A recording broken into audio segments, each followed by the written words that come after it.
এত বিশাল জনপ্রিয়তা তার মৃত্যুর পরে আমরা বুঝতে পেরেছি, আমরা জানতে পেরেছি। ওটা বেঁচে থাকতে হয়তো অনেকে মূল্যায়ন করতে চায়নি। তার লাশটি যখন এফডিসিতে আনা হয়, এমন অবস্থা হয়েছিল যে একটা জনস্রোত, এমনও সিদ্ধান্ত হয়েছিল যে হেলিকপ্টার দিয়ে এই লাশ এখান থেকে বের করে নিয়ে যাবে। আমার যতটুকু মনে পড়ে, র্যাব, পুলিশ এফডিসির গেটকেও নিয়ন্ত্রণ করতে ব্যর্থ হচ্ছিল। বুকে অনেক জ্বালা নামে একটি ছবি শুরু করি, তখন মান্না সাহেব নিজে উদ্যোগ নিয়ে আমার সমস্ত কাস্টিংগুলি করে দিয়েছিলেন।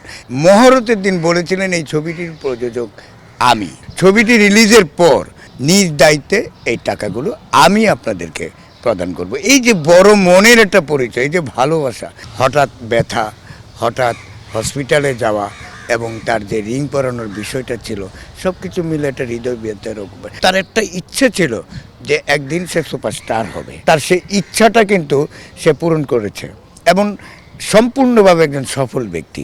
তার এই মৃত্যুটা তাকে অমর করে রেখেছে আমাদের কাছেও, আগামীতে দর্শকদের কাছেও থাকবে। সালমান শাহ তাকে কিন্তু বুকে ধারণ করছে, তেমনি মান্না সাহেব অ্যাজ সিনিয়র আর্টিস্ট হিসেবে, সিনিয়র অভিনেতা হিসেবে দর্শকদের মনে গেঁথে আছে এবং থাকবে। মান্না সাহেব বেঁচে থাকলে হয়তো তার জন্য আমার বেশ কটি স্ক্রিপ্ট করার ছিল। এবং আরেকটি মজার কথা হলো, আমি কিন্তু প্রযোজক হিসেবে ছবি নির্মাণ করেছি। আমার প্রথম ছবি ছিল গরিবের অহংকার।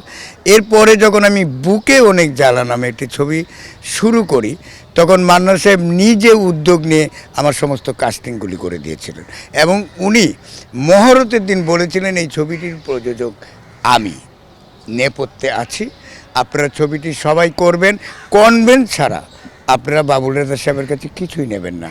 ছবিটি রিলিজের পর আমি নিজ দায়িত্বে এই টাকাগুলো আমি আপনাদেরকে প্রদান করব। এই যে বড় মনের একটা পরিচয়, এই যে ভালোবাসা, এটা তার কাছ থেকে আমি পেয়েছি। তার মৃত্যুটা সত্যি আকস্মিক মৃত্যু বলবো, কারণ হঠাৎ ব্যথা, হঠাৎ হসপিটালে যাওয়া এবং তার যে রিং পরানোর বিষয়টা ছিল, সব কিছু মিলে একটা হৃদয় ব্যথার উপর। সবচেয়ে বড় কথা কি, তার লাশটি যখন এফডিসিতে আনা হয়, তখন এমন অবস্থা হয়েছিল যে একটা জনস্রোত, যে এমনও সিদ্ধান্ত হয়েছিল যে হেলিকপ্টার দিয়ে এই লাশ এখান থেকে বের করে নিয়ে যাবে। আমার যতটুকু মনে পড়ে, র্যাব, পুলিশ এফডিসির গেটকেও নিয়ন্ত্রণ করতে ব্যর্থ হচ্ছিল।